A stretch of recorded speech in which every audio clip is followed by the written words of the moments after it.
जी हाँ दोस्तों, तो आज हम सभी इस चैनल के माध्यम से झारखंड के तमाम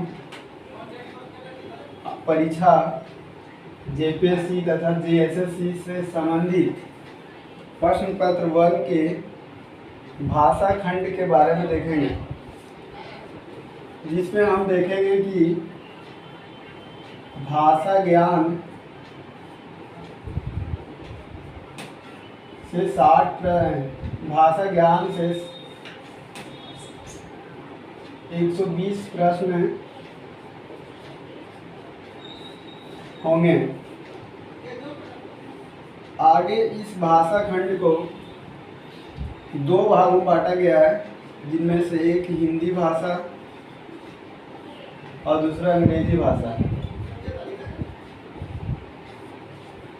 इसमें हम देखेंगे कि हिंदी को भी 2 भागों में बांटा गया, 2 क्षेत्र में, और अंग्रेजी को भी 2 भागों में बांटा गया। हिंदी की बात करें तो अनुच्छेद, जिसे अवतरण भी कह सकते हैं, इसी को हम गद्यांश भी बोल सकते हैं, और इंग्लिश में इसे कंप्रहेंशन भी बोल सकते हैं। वहीं दूसरे भाग में व्याकरण से संबंधित होंगे, जिसमें व्याकरण के कुछ भाग होंगे, जिसमें से संज्ञा, सर्वनाम, विशेषण, क्रिया, समुच्चयबोधक, कारक, समास इत्यादि। इसी तरह से अंग्रेजी में भी पैसेज एक भाग में होंगे और दूसरे भाग में ग्रामर होंगे। इसका भी अगर भारांश को देखते हैं, मार्क्स का अगर, तो इसमें भी 30 क्वेश्चन रहेंगे, क्वेश्चन की संख्या 30, और ग्रामर में भी क्वेश्चनों की संख्या जो है 30 रहेंगे। यहाँ भी गद्यांश में 30 प्रश्न रहेंगे और व्याकरण में भी 30 प्रश्न रहेंगे। सवाल यहाँ पर यह उठता है कि प्रश्न पत्र जो 1 है, बिना पास किए आप प्रश्न पत्र 2 जो है, 3 जो है, उनका आंकलन नहीं किया जाएगा और ना ही आपका परीक्षा फल प्रकाशित होगा। ऐसी स्थिति में हम देखेंगे कि जो प्रश्न पत्र हमारा 1 है, उसे पास करना अनिवार्य हो जाता है। और ये प्रश्न पत्र जो 1 है, ये तमाम सभी विद्यार्थियों के लिए है, और इसमें 30% जो है, 30% मार्क्स जो है 120 प्रश्नों में आपको 30% अर्थात 36 क्वेश्चन जो है आपको नेगेटिव मार्किंग काट कर लाना है। अगर आपका प्रश्न 36 सही नहीं हो रहा है, तो आगे आने वाले जो प्रश्न पत्र 2 है, प्रश्न पत्र 3 है, उनकी आकलन नहीं होगी, उनकी काउंटिंग नहीं होगी। तो हम देखेंगे कि पेपर 1 को कैसे कर सकते हैं। जैसे आप प्रश्न पत्र 2 जो है क्षेत्रीय भाषा के रूप में देखेंगे, तो संथाली हो गया, कुरमाली हो गया, बंगला हो गया, अंग्रेजी हो गया, हिंदी हो गया, खोरठा हो गया, तमाम सारे क्षेत्रीय भाषा 15 हैं। लेकिन इन सारे विद्यार्थियों को भी हिंदी और अंग्रेजी में दोनों को मिलाकर 36 प्रश्न जो है सही ज़रूर करना पड़ेगा। तो ऐसी स्थिति में हम पहले हिंदी को देख लेते हैं और इसके बाद अंग्रेजी को भी देख लेते हैं। अगर हम हिंदी को देखें तो 2 भाग है, दोनों भाग को मिलाकर 60 प्रश्न हो रहे हैं। अगर आप किसी दोनों भाग जो है आपका तो सही नहीं हो सकता है। जहाँ तक बात रही अंग्रेजी की, तो हिंदी से अंग्रेजी ज़्यादा हार्ड भी हो सकता है। ऐसी स्थिति में आप देखेंगे कि हिंदी जो है वो आपके लिए आसान होगा। तो हम क्या करेंगे, आज पहले अनुच्छेद को लेते हैं, क्योंकि अगर आप एक अनुच्छेद को अगर अच्छा से पढ़ लेते हैं तो आपका 30 प्रश्न हो जाएगा, और 30 में से 1-2 ज़्यादा गलती हो सकता है। अगर आप 25 से ज़्यादा भी क्वेश्चन सही कर सकते हैं। और आपकी जो सफलता होगी वो अधिक बढ़ जाएगी। तो ऐसी स्थिति में हम अनुच्छेद जो है अवतरण जिसको बोलते हैं या गद्यांश बोलते हैं, उनको एक प्रश्न जो है किसी एक गद्यांश को अगर अच्छा से समझ लेते हैं और उसको बार बार अगर हम एक्सरसाइज करते हैं, उसका अभ्यास करते हैं, तो इसका जो है ठीक होने का संभावना ज़्यादा बढ़ जाता है और हमारा प्रश्न पत्र जो 1 है आसानी से हम सफल हो जाएंगे। वहीं पर अगर हम अंग्रेजी में देखें तो अगर ग्रामर की बात करें, अगर ग्रामर आपको कम आता है तो पैसेज के माध्यम से भी हम काम चला सकते हैं। अगर 30 पैसेज जो है 30 क्वेश्चन आ रहे हैं, अगर इसमें भी अगर एक देख ले अगर अच्छा से, तो ये 30 क्वेश्चन कर सकते हैं। तो 30 और 30 कितना हो गए, 60 क्वेश्चन कर सकते हैं। और 60 में से अगर हम 45 भी सही कर ले रहे हैं और 5-10 गलत भी कर रहे हैं, तब भी हमारा 36 क्वेश्चन बच जाएगा। तो चलते हैं हम सबसे पहले अनुच्छेद को देखते हैं कि किस प्रकार से ये अनुच्छेद का क्या महत्व है।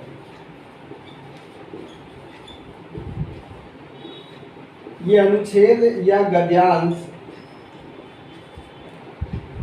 जितना हम सभी लोग जो है आसानी से लेते हैं, इसको बहुत हल्के में ले लेते हैं, लेकिन ये उतना ही ज़्यादा जो है जटिल है।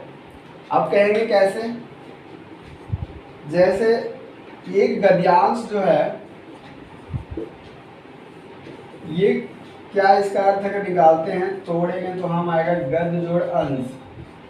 गद्य मीन्स होता है कहानी और अंश का मतलब होता है टुकड़ा, अर्थात कहानी का टुकड़ा। अगर वही पद्यांश रहता तो पद्य जोड़ अंश होता, पद्य मीन्स कविता होता, अंश मतलब टुकड़ा होता, मीन्स कविता का टुकड़ा होता। तो यहाँ साफ पता चल रहा है कि ये किसी कहानी का, किसी उपन्यास का, किसी रचना का एक छोटा सा भाग है। तो हम जो भी इसका देखेंगे कि आखिर ये कहाँ कहाँ पे गद्यांश का क्या यूज है। आखिर परीक्षा में जो कमीशन जो है हमारा, चाहे JSSC हो या UPSC हो या अदर जो कमीशन है, सारे गद्यांश को क्यों देते हैं, गद्यांश को इतना महत्व क्यों दे रहे हैं। तो इतना महत्व क्यों दे रहे हैं, तो इसमें हम देखेंगे कि इसका महत्व क्यों है। जैसे गद्यांश को अगर हम सिंपल शब्दों में समझे तो इसका इंग्लिश में लोग बोलते हैं कंप्रहेंशन। कंप्रहेंशन जो है इसका मतलब होता है समझ। समझ मतलब अंडरस्टूड, मतलब आप किसी चीज़ को पढ़कर कितना समझ पा रहे हैं। तो सवाल यहाँ होता है कि चाहे आप पेपर 3 पढ़ रहे हो, पेपर 2 पढ़ रहे हो, लेकिन अगर आपको पढ़कर कोई चीज़ अगर समझ में अच्छा से नहीं आ रहा है तो आप उसका उत्तर कैसे देंगे। तो सारे चीज़ें जो है अनुच्छेद पर ही डिपेंड कर रहा है। इसीलिए अगर आप नौकरी में जाने के बाद जो है आपको वहाँ भी इसका फ़ायदा होगा, क्योंकि अगर आप चाहे कार्यालय में काम कर रहे हो या तो आप कार्य क्षेत्र में काम कर रहे हो, हर क्षेत्र में आपको इस प्रकार के लिखी हुई जो है रचना, लिखी हुई जो बात है आपको मिलेंगे। चाहे वह व्यक्ति आपका ग्रामीण व्यक्ति हो सकते हैं या कार्यालय में जो है आपका बड़े जो साहब हो सकते हैं या आपके जो है अधीनस्थ हो सकते हैं, उनके लिखे हुए रचना को आपको क्या करके पढ़कर आपको समझना होगा। ऐसी स्थिति में हम इस कंप्रहेंशन को अर्थात गद्यांश का उपयोग अपने दैनिक जीवन में जो भी अखबार पढ़ते हैं या कोई भी उपन्यास पढ़ते हैं, कहानी पढ़ते हैं, रचना पढ़ते हैं या कोई भी इतिहास हो गया, भूगोल हो गया, जो भी विषय का अगर आप कोई भी पाठ पढ़ रहे हैं तो आप उससे पता चलता है कि आप उसे कितना समझ पा रहे हैं। अगर आप उस गद्यांश को अगर नहीं समझ पा रहे हैं तो इसका अर्थ हुआ कि आप उस टॉपिक्स को अच्छा से नहीं समझ पा रहे हैं और उसके अंदर कितने प्रश्न आ रहे हैं वो भी नहीं समझ पा रहे हैं। हम क्या करते हैं, सीधा सीधी पढ़ते जाते पता चलता है कि समझ तो थोड़ी बहुत आ गई, लेकिन अगर उनसे सवाल पूछा जाए तो आपसे सवाल नहीं बनेगा। तो गद्यांश का मुख्य उद्देश्य होता है अपने तर्क क्षमता को बढ़ाना होता है, मानसिक शक्ति को बढ़ाना होता है और दिए गए अनुच्छेद जो होते हैं, दिए गए जो कोई रचना होती है उन्हें पढ़कर समझना होता है और फिर उसके बाद प्रतिक्रिया करना होता है। तो ये हो गया इनके कि अनुच्छेद क्यों दिया जाता है, तो ये हो गया। फिर हम बात करेंगे कि अनुच्छेद का जो है कैसे, किस विधि से हम हल कर सकते हैं जो बहुत आसान हो। यहाँ तक हिंदी में जो है बहुत सारे व्याकरण होते हैं, रचना पाठ होती है और काव्यांश भी होती है, लेकिन आज तक हमने गद्यांश का जो हल करने का जो तरीका होता है मैंने कोई भी किताब में नहीं देखा। तो इससे मुझे लगा कि इस पर एक खास वीडियो बननी चाहिए। जो हमारा अनुभव है, ये अनुच्छेद केवल यहीं तक जीडी तक या 10th लेवल मैट्रिक लेवल जो है आपका, या तो ग्रेजुएशन लेवल जो भी एग्ज़ाम है यहीं तक नहीं रह जाता है। यहाँ तक कि ये जो है सबसे बड़ी एग्ज़ाम जो है भारत की जो यूपीएससी होता है इसमें भी दिया जाता है, और ये एक सीसेट के रूप में कहलाता है, जिसके भारांक 27 से लेकर 30 प्रश्न होते हैं। अगर इसको भी कोई व्यक्ति अगर अच्छा से हल कर ले तो यहाँ से भी सीसेट क्वालिफाई कर सकता है। तो हम कंप्रहेंशन का कोई एक अनुमान नहीं लगा सकते हैं कि ये कितना जटिल होगा या कितना आसान होगा। यह निर्भर करता है कि किस प्रकार का एग्ज़ाम हो रहा है, किस लेवल का एग्ज़ाम हो रहा है। लेकिन यहाँ पर हम देखेंगे कि जो है हमारा जो गद्यांश रहेगा उस गद्यांश को पढ़कर ही आपके सवाल का उत्तर मिल जाएंगे। लेकिन यहाँ पे आपके जो सवाल आ सकता है कि इस गद्यांश में किस प्रकार के सवाल रहेंगे। तो जो मुख्य रूप से गद्यांश में जो सवाल आजकल पूछे जा रहे हैं उनमें से 4 चीज़ें हो सकती है। जैसे सीधा सीधी प्रश्न से प्रश्न रहेंगे आपके सीधे सीधे। दूसरे में जो है रिक्त स्थान भी रह सकते हैं। तीसरे स्तर पर शीर्षक पूछ सकता है, और चौथे स्थान पे आपका जो है व्याकरण भी इससे दे सकता है।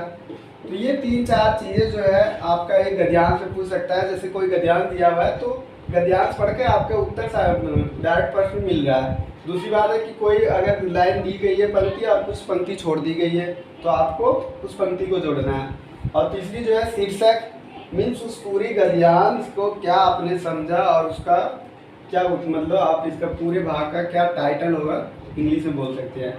और तीसरी में व्याकरण है, उसी से संबंधित जो भी है आपका व्याकरण पूछेगा। तो 4 प्रकार का है। लेकिन हमारे जो प्रश्न अभी बन रहे हैं वो अधिकतर प्रश्न जो है शीर्षक और सीधा सीधी प्रश्न पूछा जा रहा है। ये 2 रीति से जो है गद्यांश पूछने का एक जो है ट्रेंड चल रही है, सिनेरियो चल रही है।